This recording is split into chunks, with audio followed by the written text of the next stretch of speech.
vocês estão? Prazer em vê-los aqui novamente. Hoje nós vamos falar a respeito aí dos mitos e verdades do PlayStation 4.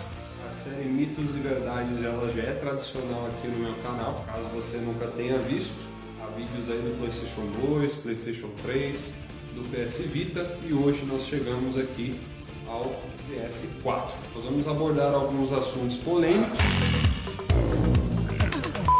do PlayStation 4 e entender o que é verdade e o que não é, e o que é verdade, por que é verdade e o que não é verdade. Eu não tô nem aí, porque não vai fazer diferença nenhuma. O primeiro mito do PlayStation 4, ele fala a respeito da retrocompatibilidade. Nossa, Arthur, o que é isso? A retrocompatibilidade é a capacidade de um aparelho de rodar os mesmos programas ou permitir que funções utilizadas em alguma versão antecessora a ele também possam ser aplicadas e utilizadas na versão atual.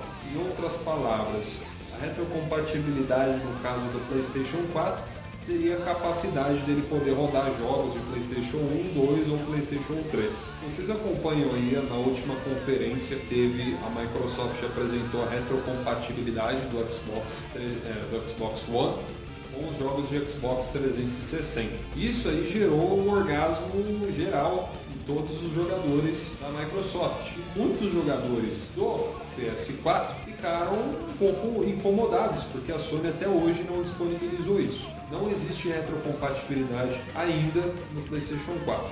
Mas vamos entender o porquê, ao invés de apenas cobrarmos as coisas. Para você que é leigo, não conhece de programação, não entende muito de computador, essas coisas, eu vou dar uma explicação bem simples para você. O PlayStation 4, ele tem um processador. Todos os equipamentos hoje em dia eles têm um processador embutido, que é o que faz os cálculos, ele é responsável por fazer tudo dentro do videogame. Então como que funciona? Eles têm instruções, eles não funcionam com mágica. Os programas, quando eles são feitos, desenvolvidos em cima dessas instruções, e essas instruções são instruções que os programas usam para que o processador processe o dado deles e isso possa fazer com que o programa funcione, essencialmente, dentro de um computador. Os jogos do PlayStation 3 foram desenvolvidos por uma arquitetura que é diferente da arquitetura que o PlayStation 4 usa. Então, para que um jogo do PlayStation 3 possa funcionar no PlayStation 4, seria necessário que houvesse um conversor para que isso fosse possível. Então, em outras palavras, se um jogo de PlayStation 4 manda uma instrução que só o processador do PlayStation 3 tem, seria necessário que o programa conversor ele interpretasse essa instrução e repassasse para o processador do PlayStation 4 de uma forma que ele entendesse e o processamento do dado ocorresse. Agora para pensar. Você também viu que a retrocompatibilidade do Xbox One com os jogos do Xbox 360 ela é um tanto que precária? Eles rodam a 10 quadros por segundo. 10, 15, 5, você vê aí na internet. Então por que os jogos de Xbox 360 rodam melhor no Xbox 360 do que no Xbox One se o Xbox One é melhor? Não é verdade? A resposta é simplesmente essa, é uma arquitetura diferente. Você imagina que eu falo português. Eu não estou conversando com você agora em português?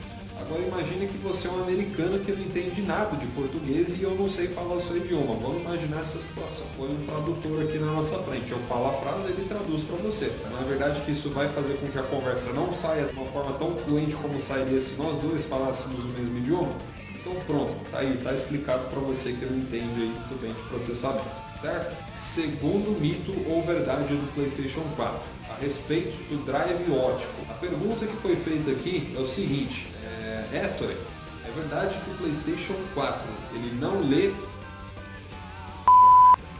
CD? Então sim, isso é verdade. O PlayStation 4 ele não lê CD. Por que o PlayStation 4 não lê CD? Gente, vamos entender o seguinte, o CD ele não é uma tecnologia da nossa década, o CD ele é uma tecnologia da década de 90, quando foi lançado o PlayStation 1. Então vamos parar para pensar que já é uma tecnologia antiga e não faz sentido você continuar sempre usando a mesma tecnologia vez após vez. Quantos de nós ou vocês aí que estão assistindo o vídeo agora ainda usam CDs para ouvir as músicas que vocês gostam? Eu tenho quase certeza que a maioria de vocês usa o celular, ou usa o pendrive, até porque os rádios hoje, quando você compra lá nas Casas Bahia, equipamento de som, o que quer que seja, muito dificilmente eles não vêm com uma porta USB para você pôr o seu pendrive e escutar suas músicas. Então é natural que algumas tecnologias com o tempo, até pelo fato de elas se tornarem obsoletas, elas acabem sendo deixadas de lado aos poucos. Então nada mais natural.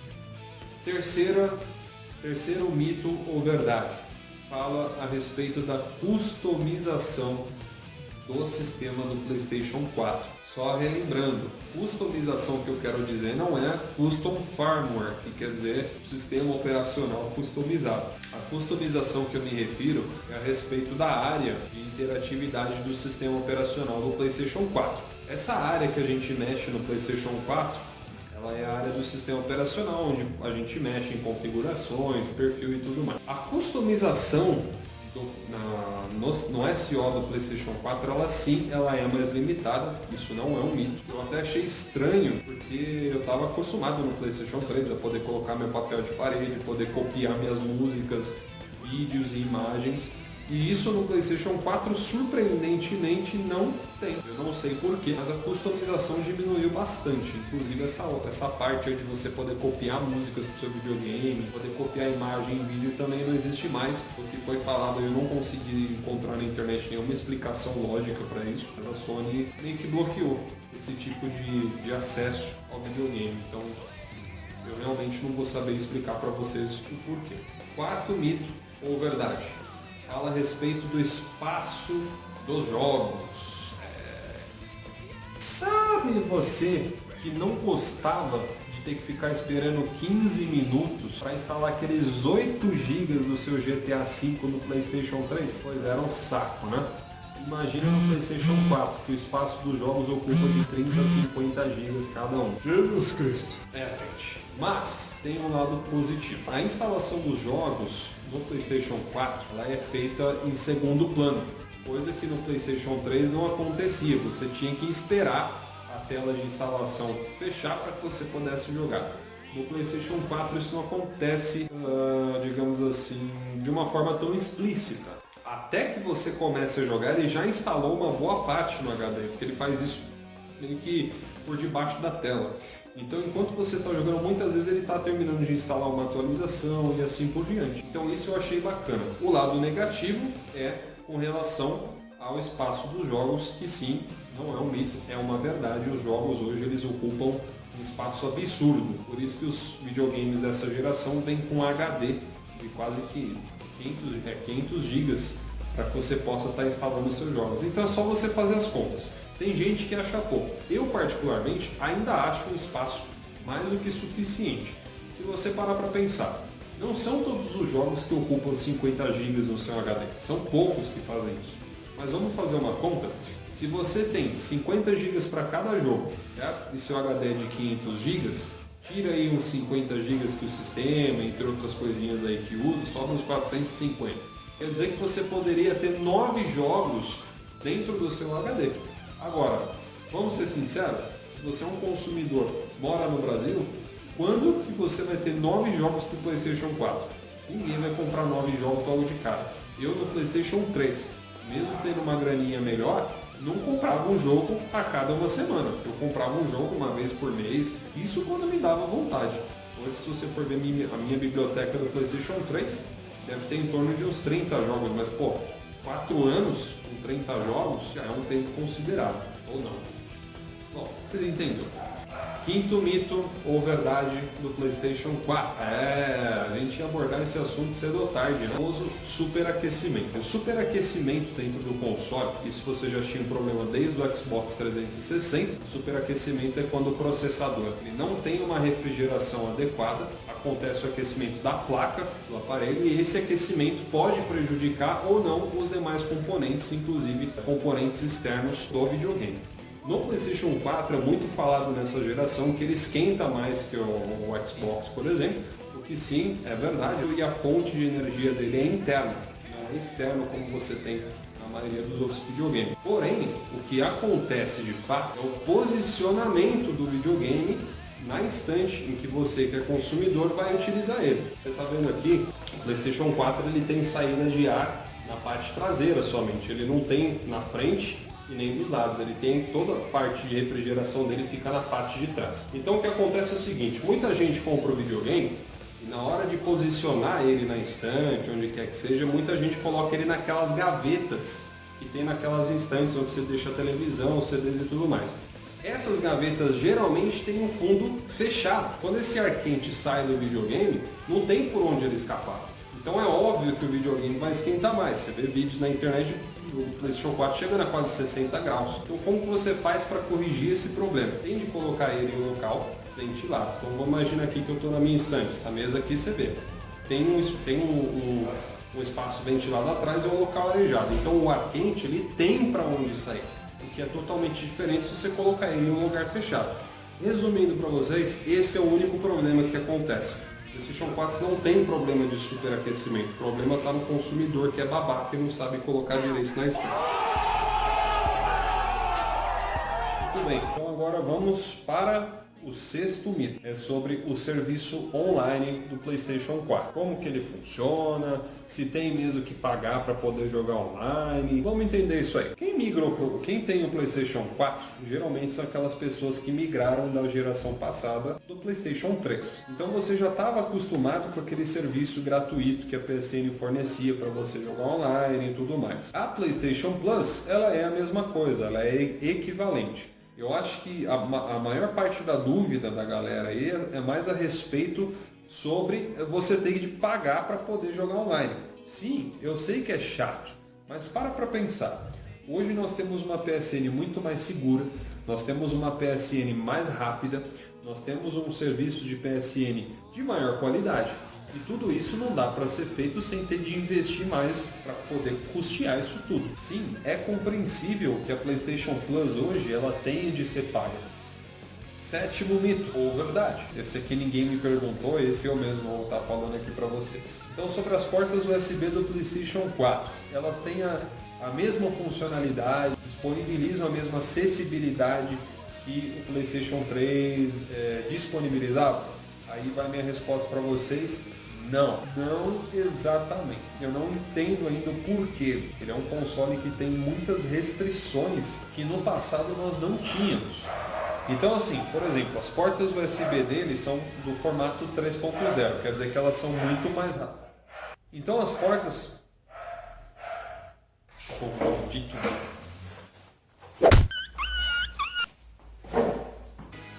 Então as portas do PlayStation 4, elas têm questão de rapidez, são melhores. Esses cachorros, velho. Elas são melhores, só que elas têm algumas limitações por parte do sistema e não por parte da porta. O que eu gostaria só de fazer uma observação por causa de questão de design. As portas do PlayStation 4, elas ficam um pouco aqui dentro demais, aqui na estrutura.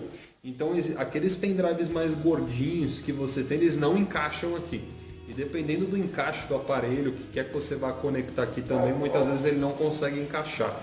Então isso aqui é um erro de design, certo? Você pode corrigir usando um adaptador, alguma coisa assim. Agora em questão de sistema, o PlayStation 4 ele é um pouquinho chato, porque pelo menos até agora eu andei testando alguns joysticks que eu tinha, eu tentei usar no PlayStation 4 e não consegui. Por exemplo, joysticks como aquele volante da Logitech, aquele G27, o pessoal usa para jogos de carros de corrida, Gran Turismo, Need for Speed. Pelo que falam, ele não funciona no PlayStation 4 sem que você use um adaptadorzinho, por exemplo. Então eu não sei o que está acontecendo, né? A Sony vai ter que arrumar isso aí nas próximas atualizações. Agora a gente vai falar sobre o oitavo mito, que é sobre o bendito controle DualShock. Qual que é o mito e verdade a respeito aqui do controle do PlayStation 4? A primeira coisa é a respeito dos analógicos. Você que chegou a acompanhar aí as notícias, os analógicos do PlayStation 4, as primeiras unidades, ou os modelos até alguns mais recentes, eles estavam tendo um problema de desgaste muito grande. Então você vê fotos aí na internet, vou colocar aqui do lado da tela, você vê fotos do analógico que gasta com muita facilidade. A Sony, pelo que eu andei lendo também, eles corrigiram esse problema. Como eu peguei meu PlayStation 4 de uma remessa recente, então eu não sei se vai ter esse problema ou não. Por via das dúvidas, o que eu sempre faço com os meus videogames. Desde o PlayStation 3, vocês estão vendo aqui, eu não deixo os meus controles, vamos dizer assim, de fábrica mesmo.